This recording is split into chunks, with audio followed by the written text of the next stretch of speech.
उत्तराखंड देवों की भूमि है। इस भूमि में एक नहीं बल्कि कई ऐसे मंदिर हैं जहां भगवान के साक्ष्य आज भी मौजूद हैं। देवी देवताओं की भूमि होने के साथ इसे मां जगत जननी का निवास स्थान भी माना गया है। इस भूमि पर ऐसे कई ऐतिहासिक मंदिर मौजूद हैं जिनकी कहानियां सुनने में बेहद दिलचस्प है। आज देवभूमि इनसाइडर की टीम आपको एक ऐसे ही मंदिर तक लेके चलेगी जहां निसंतान को संतान की प्राप्ति होती है। इस मंदिर में देवी साक्षात विराजती है और इस मंदिर में देवी मां के दर्शन के लिए सिंह भी आता है। इसके अलावा इस मंदिर को भाई बहन के प्रेम का प्रतीक भी माना गया है। तो चलिए जानते हैं उस ऐतिहासिक मंदिर के बारे में जिसका इतिहास अंग्रेजों के ज़माने से जुड़ा है और जिसे लेकर ये कहा जाता है कि इस मंदिर में सदियों पहले मां ने आकर अपना स्थान ग्रहण किया था।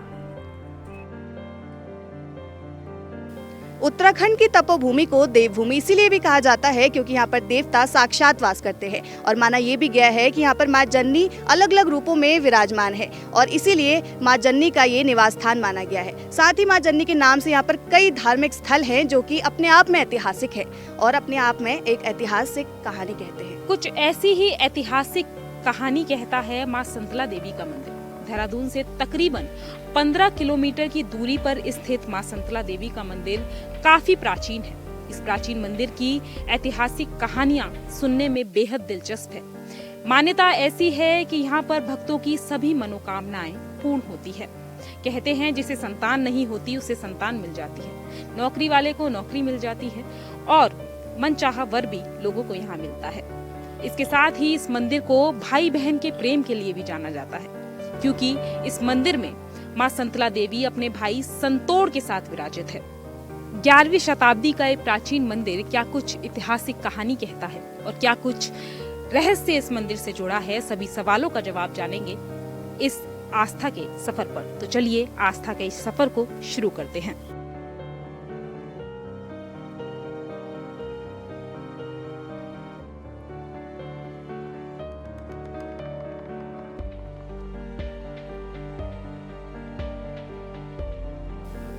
देखिए, श्रद्धालुओं के लिए भी यहाँ पे आराम करने के लिए, विश्राम करने के लिए पूरी व्यवस्था करी गई है। यहाँ पे बेंचेस आप देख सकते हैं, बेंचेस लगाई गई हैं।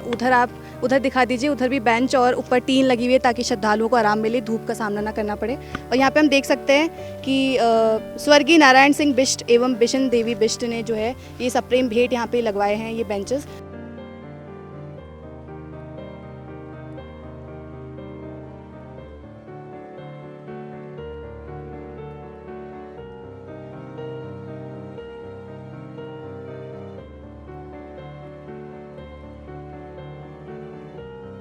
देखिए, अभी आधा रास्ता भी पूरा नहीं हुआ है लेकिन चढ़ाई ऐसी है कि अभी से थकान होने लगी है। लेकिन आप ऊपर देख सकते हैं, ऊपर ऊंची चोटी पे जो है यहाँ से मंदिर दिखाई दे रहा है और आप देख सकते हैं कि कितनी ऊंचाई पर वो मंदिर स्थित है। और जिस रास्ते से अभी हम ट्रैवल कर रहे हैं या हम चल रहे हैं, हम आपको बता दें कि रास्ता एक टाइम पर कच्चा हुआ करता था लेकिन श्रद्धालुओं की सुविधा के लिए इसको सीमेंटेड कर दिया गया है क्योंकि कहा जाता है कि बरसात के टाइम पर यहाँ पर कच्चे रास्ते में बहुत फिसलन हुआ करती थी और उन्हीं की सुविधा के लिए ये रास्ता पूरा सीमेंटेड बना दिया गया है।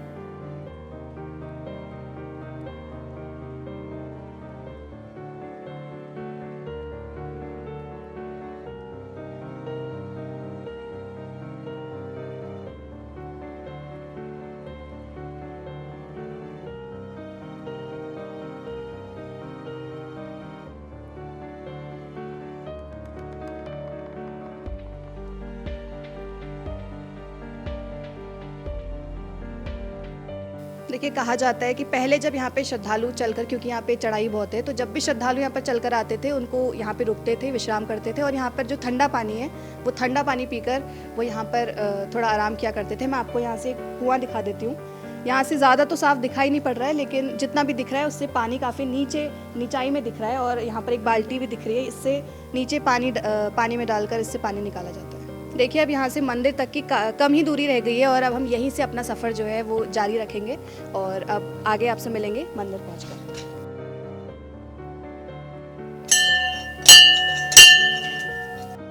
देखिए 1.5 किलोमीटर का पैदल सफ़र तय करके हम पहुंच गए हैं संतला देवी के मुख्य द्वार पर। इससे पहले भी हालांकि एक प्रवेश द्वार पड़ा था, लेकिन उसका मुख्य द्वार ये है। और आप देख ही सकते हैं कि हम भी थक चुके हैं, लेकिन हमारी आस्था कम नहीं हुई है। तो इसी प्रवेश द्वार से शुरू होता है इस प्राचीन मंदिर का इतिहास, जहाँ माता ने नेपाल से आकर यहाँ पर डेरा डाला था।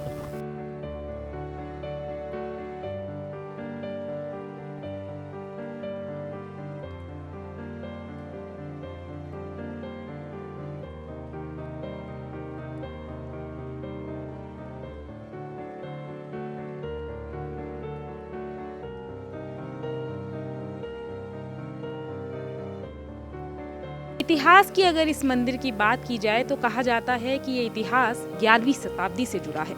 कहा जाता है कि तब नेपाल में जो माँ संतला देवी थी वो विरासती थी, और एक दिन हुआ कुछ ये था कि मुगल एक शासक था, उसने माता के लिए प्रस्ताव भेजा शादी का, लेकिन माता जो थी शादी नहीं करना चाहती थी, तो वो इसलिए नेपाल से उत्तराखंड आ गई थी, क्योंकि उन्हें शादी का जो प्रस्ताव था वो बिल्कुल भी गवारा नहीं था। और वो उत्तराखंड आई, वो यहाँ पे उन्होंने डेरा डाला, और फिर हुआ ये कि उनके पीछे पीछे मुग़ल शासक भी आ गए, क्योंकि मुग़ल शासक जो था उसने ज़िद पकड़ ली थी कि वो माँ संतला देवी से शादी करना चाहता है। तो वो माँ के पीछे पीछे आया और उसने यहाँ पर क्या है आक्रमण कर दिया। यहाँ पे माँ ने अपना एक किला भी बनाया था, जो कि कहा जाता है कि उसी किले पर ये मंदिर अब बना हुआ है। माँ ने किला बनाया, मुग़ल शासक ने उस किले पर आक्रमण किया, और आक्रमण में कई अंग्रेज़ी सैनिक जो हैं मारे गए थे। ऐसा कहा जाता है कि माँ के सामने कोई भी नहीं टिका था, और कई अंग्रेजी सैनिक जो हैं उस युद्ध में मारे गए थे। फिर हुआ ये, माँ तो माँ होती है, माँ ने शस्त्र त्याग दिए और उन्होंने बोला कि अब जो है युद्ध समाप्ति की ओर है, और उन्होंने शस्त्र त्यागे, और तभी से माँ जो है यहाँ पर पत्थर के रूप में, शिला के रूप में परिवर्तित हो गई अपने भाई संतोड़ के साथ। वो अपने भाई संतोड़ के साथ ही नेपाल से आई थी, और उन्होंने यहाँ पर अपने भाई के साथ ही विराजमान जो है माता यहाँ पर हुई हैं, और तब से लेकर अब तक माता यहाँ पर विराजमान है। आप जो ठीक सामने देख रहे हैं वहाँ पर माँ की मूर्ति है, और जैसा हमने देखा मंदिर में, माँ के ठीक जो है बाईं साइड में और उनके भाई संतोड़ की मूर्ति जो है वो विराजित है। इसके अलावा इस मंदिर को लेकर एक रहस्य ये भी है कि यहाँ जो माँ की सवारी सिंह है, आज भी माँ संतला देवी के दर्शन करने आता है। स्थानीय लोग बताते हैं कि यहाँ पर शेर आज भी माँ संतला देवी के दर्शन के लिए आता है, और इसलिए यहाँ पर 6 बजे के बाद किसी के भी आने जाने की मनाही है। देखिए यहाँ पर एक रहस्य है और सच्चाई भी है कि पहले भी और आज के समय भी, जैसे कि नीचे लिखा हुआ था कि 6 बजे मंदिर जो है वो बंद हो जाता है, लेकिन आज भी यहाँ शेर जो है माता के दर्शन के लिए आते हैं। इस पर आपका क्या कहना है? इसमें ऐसा है कि देखिए नीचे बोर्ड लगा रखा हमने कि 5:30 बजे जो है सर्दियों में मंदिर बंद हो जाता है, क्योंकि 4 बजे के बाद अंधेरा होना शुरू होता है यहाँ पर। और उसके बाद अब जो है 6 बजे हम लोग जो है गर्मियों में इस टाइम पर इसलिए बोलते हैं कि ताकि 6 बजे अगर चढ़ेगा तो यहाँ आते आते उसको अंधेरा भी हो जाएगा, जाने में अंधेरा हो जाएगा, और जानवर का कोई पता नहीं कौन कहाँ कब मिल जाए, क्योंकि जंगल है। तो इसीलिए जो है ये हमने बोर्ड लगा रखे कि माँ का सिंह है, सिंह के साथ दूसरे भी सिंह आते हैं। भाई एक पड़ोसी होगा तो उसके साथ दूसरे भी आएंगे पड़ोसी, ठीक है। इस वजह से जो है हमने ये बोर्ड लगा रखा कि भाई सर्दियों में जो है 5:30 बजे मंदिर बंद हो जाएगा, और गर्मियों में 6 बजे मंदिर आरती के बाद बंद हो जाएगा। उसके बाद यहाँ ऊपर दर्शन करने के लिए अन्यथा ना आवे यहाँ पर, ये इसलिए बोर्ड लगा हुआ है। कोई किसी को कुछ घटना हो गई तो फिर जो है हमारे ऊपर ब्लेम आएगा कि महंत जी आपने बताया ही नहीं। इस मंदिर में जो महंत पीढ़ी दर पीढ़ी माँ की सेवा करते आ रहे हैं, उन्हें माँ ने खुद ही चुना था। कहते हैं जैसे केदारनाथ में दक्षिण भारत से पंडित कई पीढ़ियों से पूजा करते आ रहे हैं, वैसे ही माँ संतला देवी के मंदिर में जो महंत हैं वह पीढ़ी दर पीढ़ी माँ की सेवा करते आ रहे हैं। महंत बताते हैं उनके जो पूर्वज थे उन्हें माँ संतला देवी ने सपने में दर्शन दिए थे। हाँ, हमारी कम से कम 9-10 पीढ़ियाँ आ चुकी हैं यहाँ पर माँ भगवती की सेवा में। अब जो है हम यहाँ पे सेवा में हैं, हमारी सेवा समाप्त हो जाएगी तो फिर हमारे बाद हमारे बच्चों की सेवा शुरू हो जाएगी। ये यहाँ पे परंपरा चली आ रही है। जैसा कि हम शुरू से ही कहते आ रहे हैं कि इस मंदिर को लेकर ये धारणा है कि यहाँ पर जिसे संतान नहीं होती उसे संतान की प्राप्ति हो जाती है, और इसलिए इस मंदिर में दूर दूर से श्रद्धालु आते हैं। आपको बता दें, निसंतान को संतान मिलने की जो आस्था है वो सदियों पुरानी है।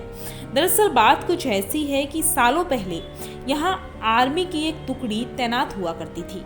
उस टुकड़ी में शेक्सपियर नाम का एक अंग्रेजी अफसर भी था जिसके कोई संतान नहीं थी। अफसर अपनी सेना के जवानों को मां संतला देवी के मंदिर में ज्यादा देखता था।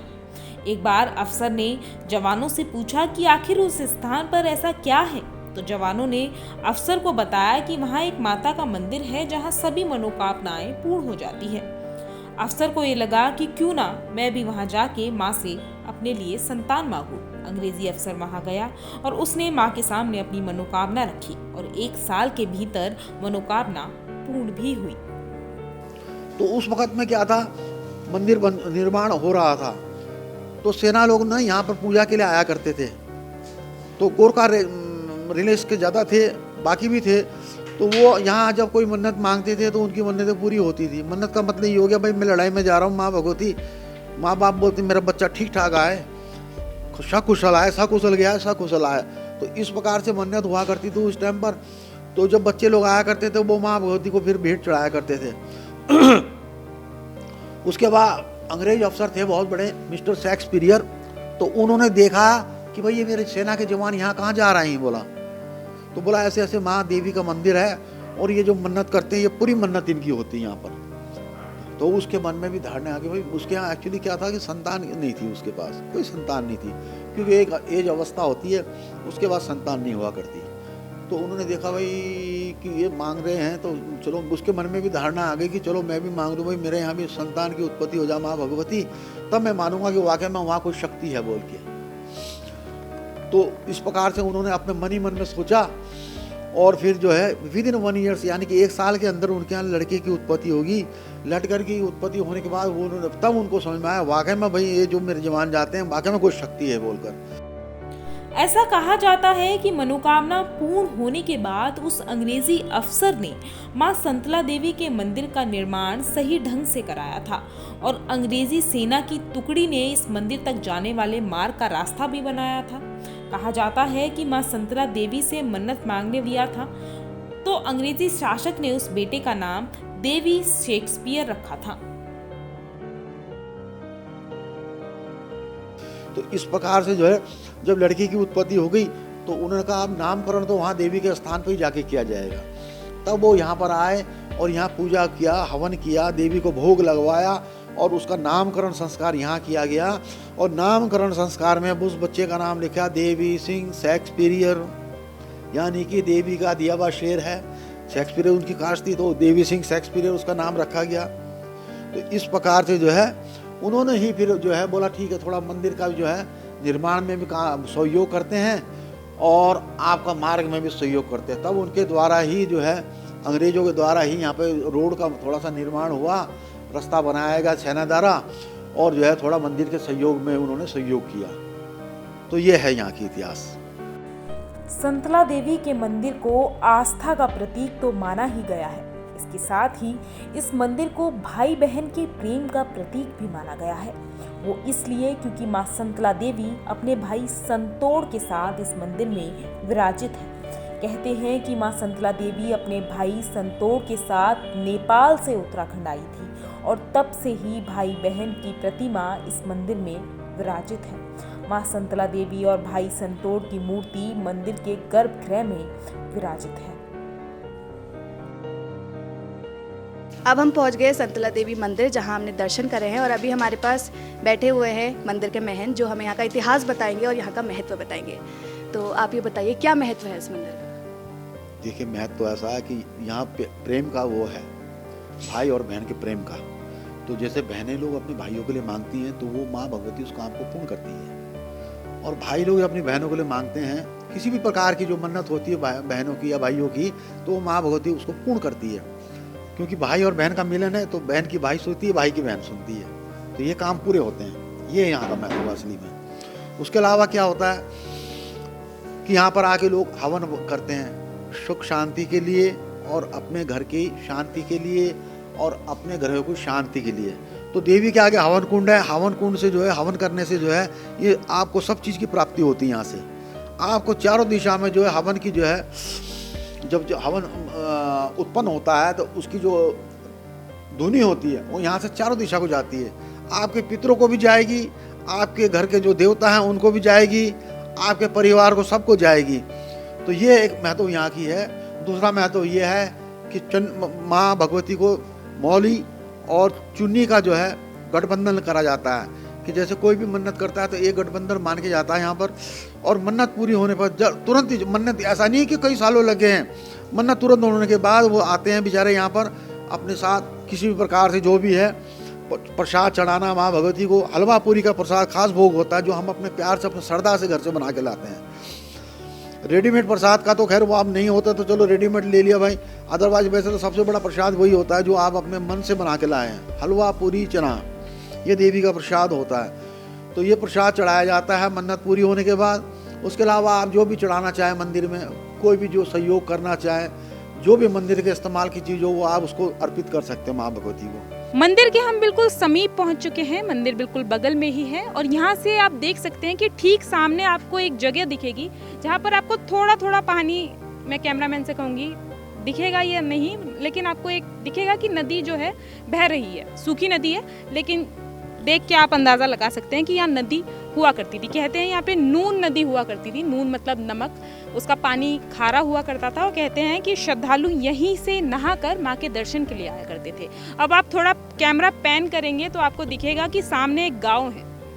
उस गांव को बादशाही गांव कहा जाता है। कहा जाता है कि जब मुगल का जो शासक था, जब वो आया था, उत्तराखंड आया था, तो वहीं पर उसने डेरा डाला था और शायद इसीलिए उस गाँव का नाम जो है बादशाही गाँव पड़ा।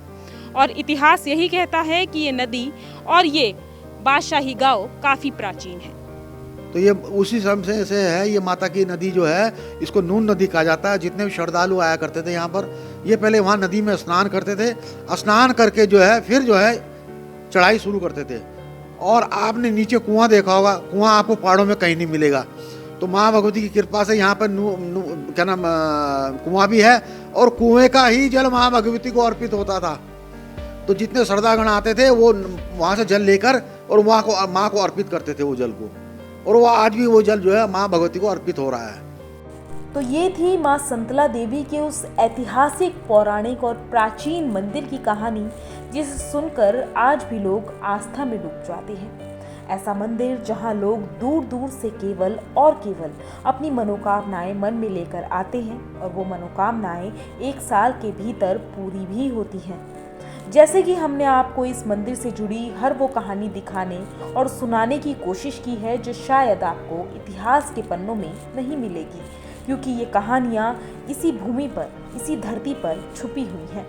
आज की कहानी में इतना ही। फिर मिलेंगे एक नई कहानी के साथ और बताएंगे कि उत्तराखंड की भूमि पर आस्था के एक नहीं बल्कि कई प्रतीक मौजूद हैं।